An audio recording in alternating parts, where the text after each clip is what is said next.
Waybook is an onboarding, training and reference tool to document all of their knowledge, their systems, their processes in a way that becomes high impacting training and onboarding material. We do have some really big companies that are using Waybook, but actually all of our product decisions are based on your fast scaling SMEs. Welcome to the My Future Business Show, where we get you in front of your best audience and keep you there. Not only are we interviewing the biggest names in business to help you become even more successful, we're inviting you to book your spot on the show to help you grow your business. So at the end of the call, make sure you fill in the interview application form at myfuturebusiness.com/interviews. Hi, and welcome back to the My Future Business Show, where we get you in front of your best audience and keep you there. My name's Rick Nusky. I'm your host, and it's going to be a very exciting call for anybody who's listening into this. We have a top-tier expert in his field. I'm on the line with the wonderful Mike Bandar. Welcome to the show, Mike.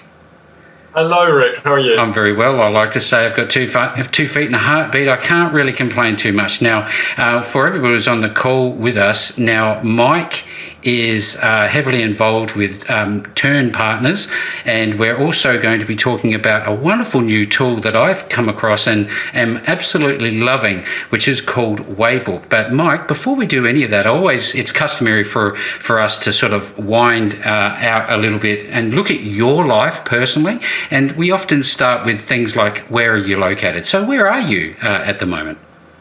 Yeah, so at the moment I'm in London, obviously the UK, so just south of the river for those of your London familiar guests. Yes.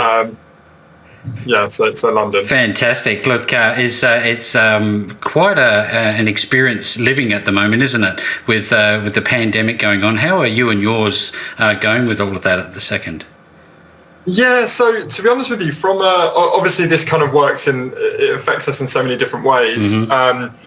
From a work perspective, it's actually been fine, to be honest with you. We, as Turn Partners and all of our portfolio businesses, we've always operated semi-remote.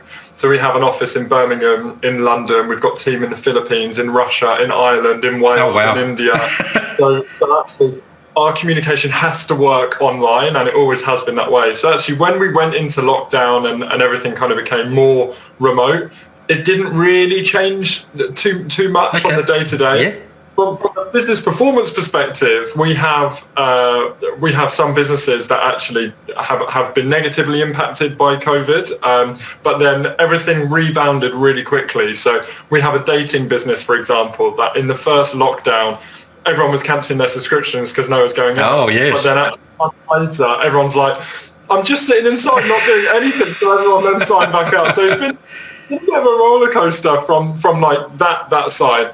And then from a personal side, my partner and I, we actually moved house. We went and stayed with my parents for a bit, which was a real pleasure as an adult, being able to go and live with your parents for a couple of months. Wonderful. We went post for a few months, and then we bought a house that we're in now. That actually, it's just meant, I always laugh because there's lots of people here in the UK that are like buying these arts and crafts and hobbyist kits, and buying clay pottery and painting. We've basically had a house to do that, so all of our kind of evenings and weekends has been stripping wallpaper and arts and crafts, but for a purpose, if you like. So do you, thank you very much for sharing a bit of your personal life. I love these conversations because we know that business is business. There's mechanics to business. There's some pretty typical things that are constant in the business world, but people are unique, and that's what I really love to learn is about the people behind the business, just to give some context. Now, are you an animal lover? An animal lover. I do like animals, and we've always had pets when I was younger, and I've always lived in like my parents live with more space, so we've had animals, and I used to work at a farm and a zoo. They were my two jobs. So I probably like animals more than your average, but yeah, I don't have any pets at the moment. Oh, there you go. Now, if we wind back time a handful of years when you were a lot younger, you're a young man growing up, what is one of the most fondest memories that you had growing up? Just one. Yeah, great question. I think actually we always used to travel quite a lot as a family, and I have really vivid, fond memories of kind of entering a new place with my kind of family, my close unit, and do you know where you almost have that culture shock where you go somewhere really different? I think when you're younger and you're traveling, that culture shock is almost like enhanced, but you almost have these lovely rose-tinted lenses on stuff. So I think one thing that down that path, one thing that really springs to mind is when I landed in Kenya with my family, and we were like traveling to wherever we were staying, and the whole world just seemed so different there. And I think that sort of, I have real, as a person, I love kind of experiencing and exploring new things across the board. And I think that as a young person, that sort of exposure was greater than anything else. So thank you. Really this sort of conversation really connects the My Future Business audience with people like you, because they get to know just that little bit, and the fact that you've traveled around and you've seen so many different things with your family. Now, shifting gears a little bit, when you were growing up, I'm always keen to know who inspired you. Who can you remember in your life when you were going through teenage years that really inspired you and gave you direction?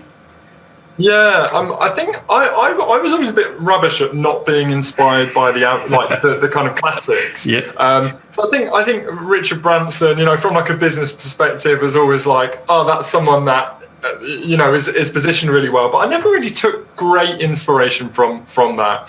I think growing up from like a kind of life ambition perspective, my uncle Mick, he was always someone that I always really admired in terms of his approach to things and how he worked, and he was always involved in lots of kind of interesting projects and plans and developments and all sorts, and I really kind of was inspired by his sort of pace and outlook to things. And then of course, like from a much younger age, my family, my parents in particular, always kind of pushed and teased me to do different bits, and I think that really kind of formed my curiosity for actually understanding how things worked rather than just what was happening. Yeah, you seem to have an innate ability. I know that you were featured. You've obviously got some honor. You've got an honorary doctorate from Aston University. You were actually even featured on the Queen's Birthday Honours List, receiving a British Empire Medal for services to young entrepreneurs in West Midlands. What was that like? Oh, that was amazing. That sounds amazing. It's just so great to even say it. Yeah, it's really cool. And actually, it's one of those things. I'm not really the sort of person that's like, look at me. Presents these awards and things like that. But and also, I'm not the person that doesn't talk much. But when I got those two things in particular, I was genuinely speechless and overwhelmed.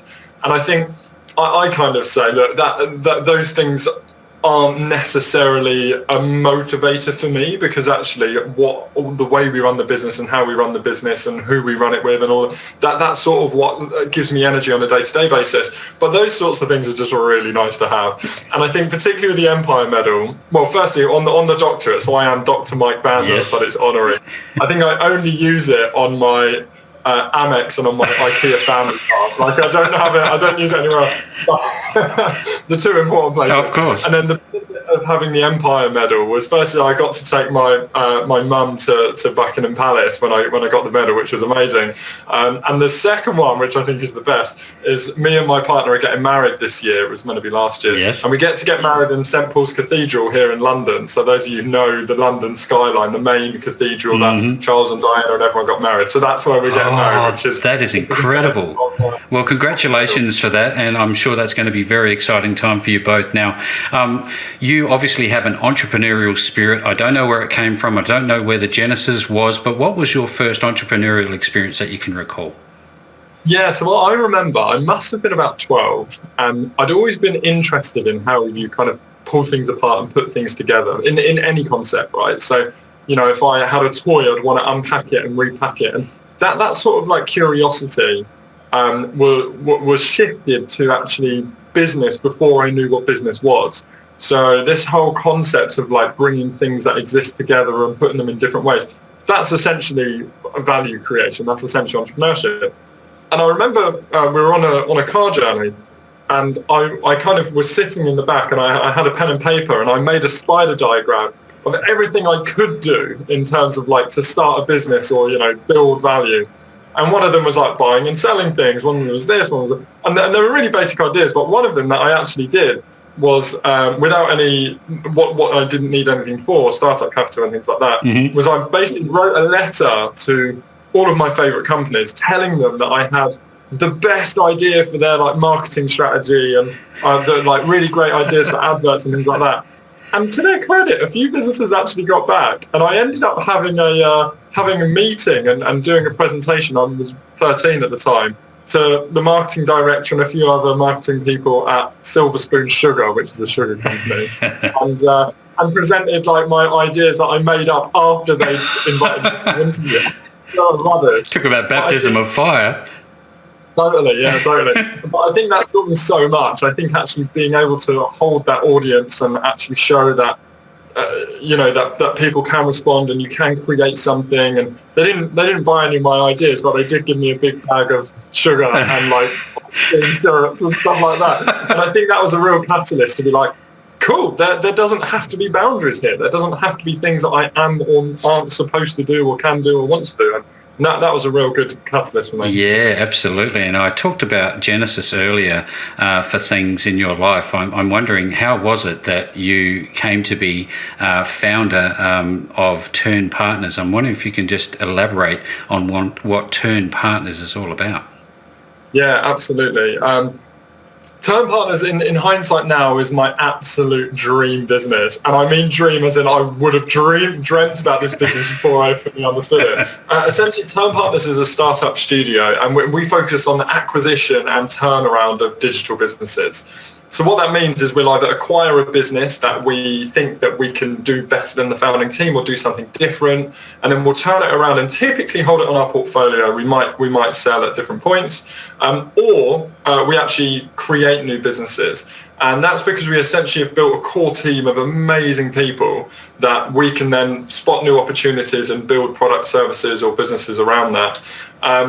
And the reason why it's my dream business is because I always had this understanding of like wanting to do multiple things, be in multiple areas, but obviously that's really difficult to do in business because focus is absolutely key.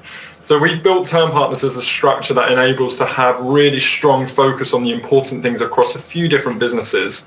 So that's the kind of structure. Yep. The reality behind it is like we're still figuring it out, right? Welcome to life, isn't it? It's really like that, isn't it? Exactly.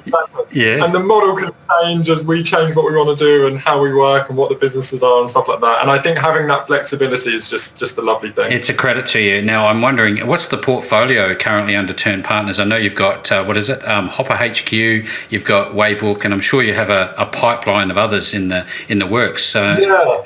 Yeah, so we have the first business that we acquired was a dating business, the one I mentioned before. Mm-hmm. This is a fantastic business. It's called Toy Boy Warehouse, and Toy Boy Warehouse is the UK's largest dating site for older women and younger men.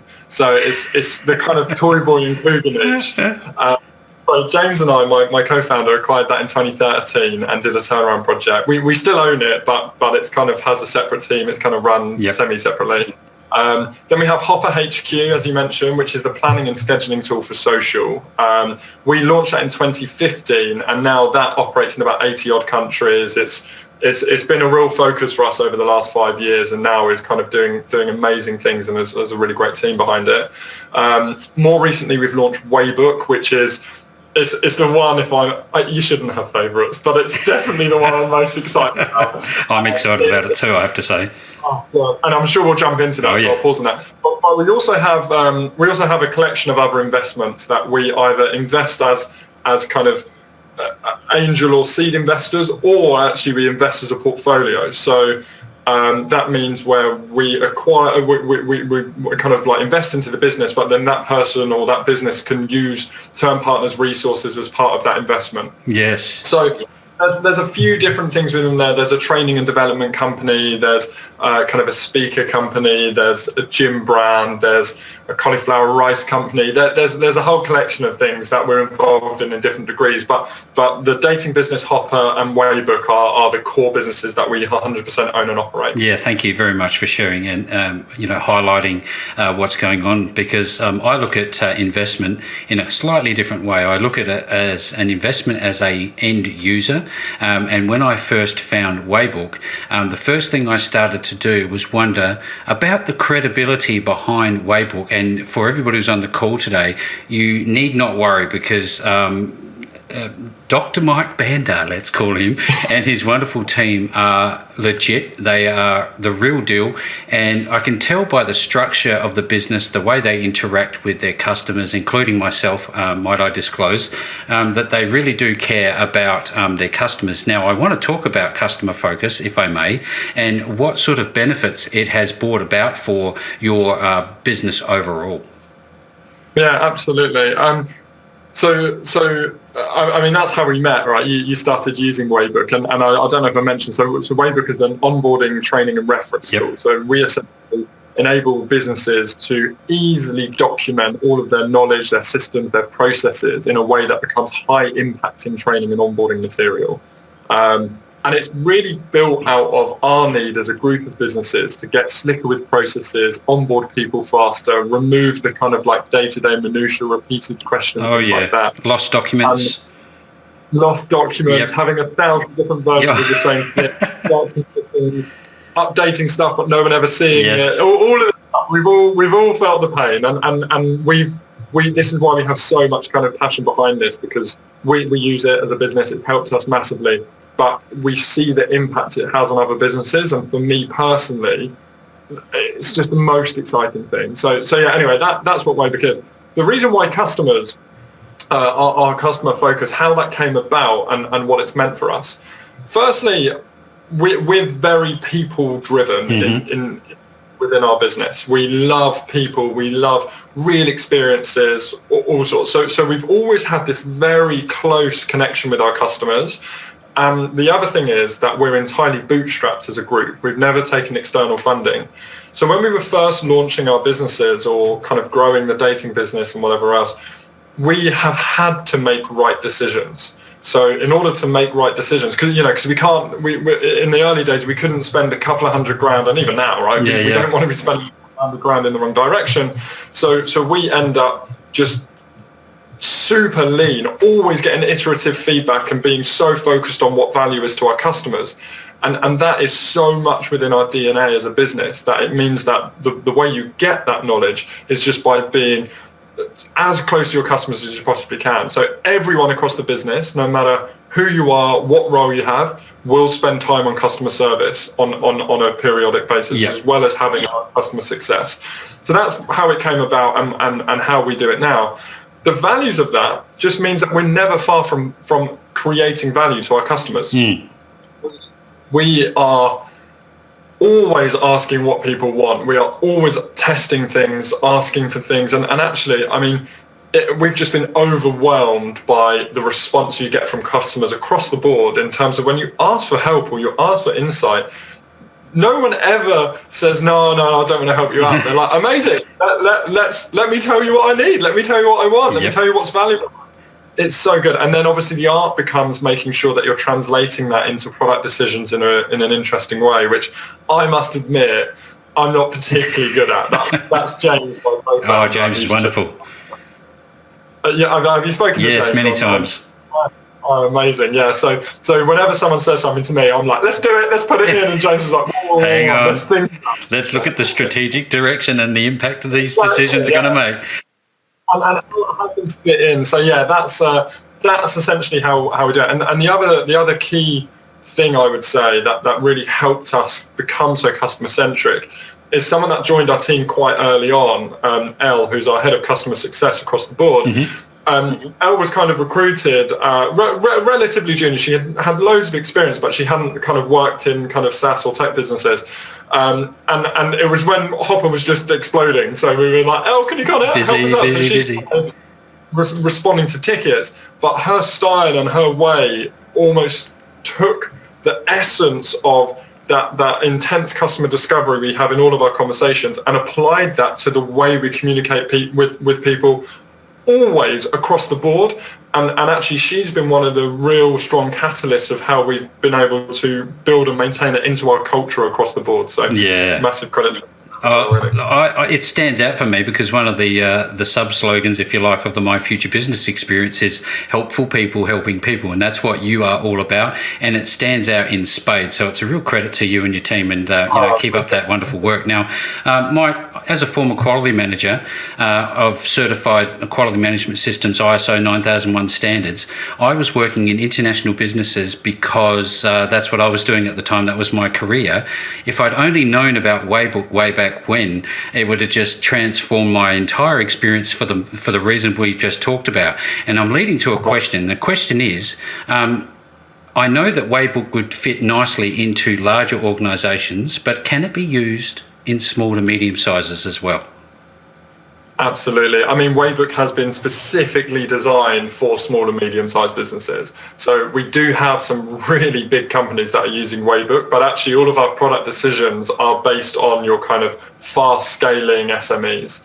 So in short, absolutely.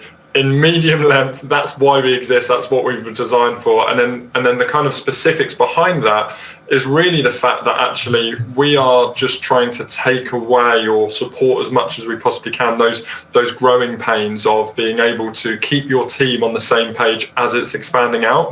And all of the kind of feature sets, all of the ways of communicating, the way that actually we've made some decisions within the product which can feel a little bit constricting, but actually are entirely there for the focus of maintaining consistency and focus. So for example, you can't just add you can't just iframe any random piece of content within there. You can embed a lot of different content, or you can't create infinite structures and kind of like folders of different information. You have very clear structures of your subjects, your documents and steps. And actually that's because we've done a lot of time and a lot of effort really investigating the best practice for documenting and communicating knowledge, systems and processes.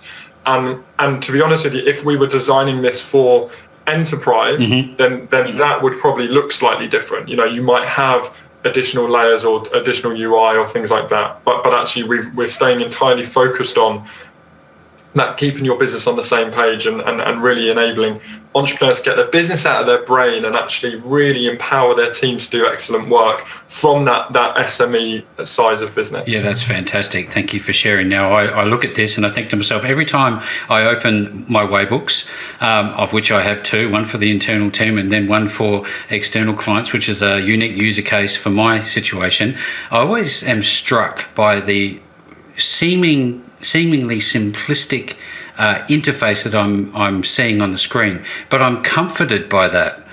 Tell us about the interface and why it looks as it does. Yeah, I'm pleased you mentioned that. So one thing that we have internally as a product principle across the board is ease of use. Yeah, and actually that ease of use is really important to us because we don't feel that people should have to do extensive training to use a tool that makes their life easier. And with all of our products, what you'll find is actually you can become very quickly a master of that product. You can get 80% of the value when you first land, but then actually there's lots of kind of ways that you can increase your mastery of that. So let's talk about the interface, as you mentioned. There's from an editor perspective, you're able to easily kind of structure your documents and your knowledge and your steps. But then actually when you go one step further, you can actually drag and drop and create and expand and contract knowledge between different subjects. From an editor point of view, there's a simple plus button, but then behind that plus button, there's a whole ream of ability to kind of enhance your content beyond what is initially obvious. Yes. And I think that James and Dan, our head front-end developer, are really to credit for that. And quite often there's lots of debate internally over the very small, seemingly tiny, insignificant things that I don't understand, but actually all contribute to this core thing. Yeah. Absolutely. I love it because, you've got other functionality. You can, obviously, a lot of people like white label nowadays. They like to have it be seemingly their own, through custom domains and things like that. If you have team members that you want to invite, you can do that. Run reports. Now, you talked about listening to your customers earlier on, Mike. I'm wondering, what have they said recently that has been compiled and does fit with your strategic objective and are likely to be rolled out in the next 6 months or so? Just to give a bit of a feel for where you're going.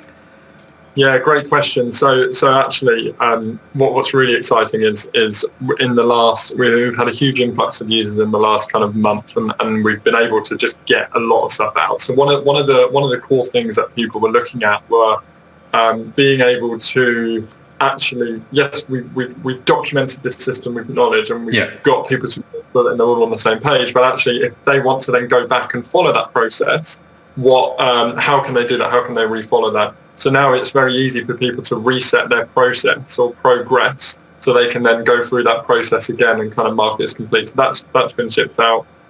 We've got a whole ream of other things coming up on the pipeline, and that on the roadmap, and that actually includes better reporting, slightly more enhanced control over who can and can't see different subjects and different documents.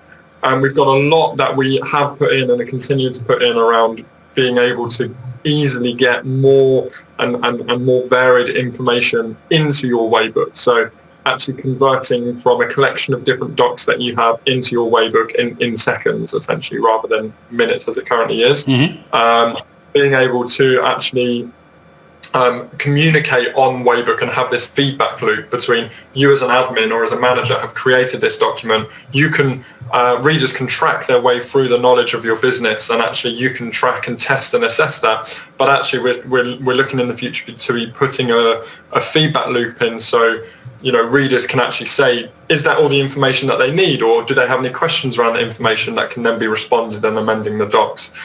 So that's a few of the things that are happening. But we do also have a public roadmap that people are able to access at any time and see what's coming up. Excellent. And of course, make suggestions. Yes. That shuffle. One of the things that really stood out for me when I started looking through the platform, Mike, was the different media formats. Tell us a little bit about what type of media that you can insert and embed, etc. Yeah, exactly. So a lot of the times when people are doing these kind of onboarding training documents, manuals or playbooks, they end up as really long kind of Word, PDF, Google Docs or kind of PowerPoint sometimes. Mm-hmm. And really what we focus on is breaking down that information into highly digestible steps. So instead of it just being text and images, you can have text, you can of all sorts. You can adjust your text in call-out boxes, quotes, you can kind of color it, whatever you need. You can then have images, you can have GIFs, which amazingly GIFs and emojis are some of the things that are the easiest ways to bring life into your kind of internal documents, even if that's like ISO certification or compliance stuff. Just brings it to life, break it down and put a cat GIF in.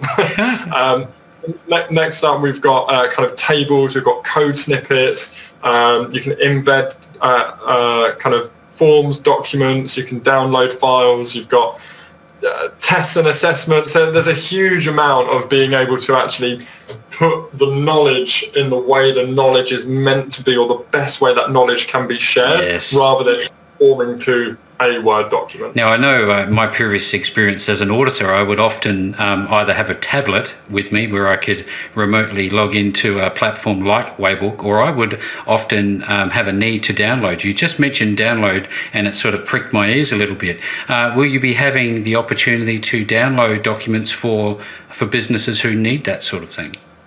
Yeah, so that was something that actually is coming out literally in the next couple of weeks, a PDF download of documents. So say, for example, if you have an offline means, we have some farms, for example, that are entirely based on Waybook, mm-hmm. all of their knowledge, their systems, from their HR processes to crop rotation and things like that. But they're saying, we have the need to have an offline version of what feed mix to put in different crop types. Yep. Now, you can access it all on mobile as a reader, and it's really nicely designed, but they don't. That's not really good. So you can export that by PDF. You can have that printed out on that feed station, just so people can flick through and know what mixes they're making up. and everything is all then dated. So that slightly removes the value from Waybook in terms of you don't know who hasn't seen that and when they last looked and whatever else. But they can still take that knowledge from Waybook, absorb that on the system, and you can track their progress. Then the offline version is almost a quick reference, and it's obviously all dated, so you can see when it was last updated and things like that. So yeah, that is coming. Yes, fantastic. I'm very excited about that. Very excited. Now, what I will say to everybody who's listening is, despite all of those things, what Waybook I find does the best is that it centralizes the knowledge within an organization in an easily traceable, findable and digestible manner. It is a real credit to you. Now, I'm wondering, getting to the pointy end of the call, Mike, what does onboarding look like, and can people get access to this to have a test run? What's the process, and where can they find Waybook? Yeah, absolutely, and thanks for that. So you can find us at waybook.com. That's WAYBOOK. There's no kind of startup spellings there. And yeah, of course, there's a free trial in every account there. So if you kind of click on sign up for your account, and everyone gets a week free trial to kind of kick around, and that week free trial isn't there to kind of trick people into subscription. So we also, if anybody does pay and actually doesn't intend to, then we have like a 30-day money back guarantee on that. So you can actually use it for your week's trial and also for the next month. And if it's not for you, then you can just let us know and we'll sort you out. So yeah, waybook.com, sign up for your free trial, get going. And we also have lots of documents, lots of support, up and coming webinars, templates to kind of help get your knowledge and your SOPs out in the most effective way. Yeah, thank you. I know that you guys are very active. You've just emailed out the fact that there are some new template options that are coming out. There's no lack of activity from the Waybook team. And with everything that we've talked about, Mike, I'm excited. I want to get back into my own Waybook and have another look. And if you're on the call today, I will be making sure that you have links back to Waybook and this particular interview. No matter where you are, you will find the interview link. And with all that being said, Mike, it's just been such a wonderful time spending some time with you on the My Future Business show today. Likewise. Thank you so much, Rick. Really great to meet you. Thanks for a great call. Thanks for joining us today. If you enjoyed the call, then make sure to subscribe, leave a comment, share us with your friends, and book your spot on the show at myfuturebusiness.com/interviews. And if you're looking for solutions that will help grow your business, then visit myfuturebusiness.com/shop.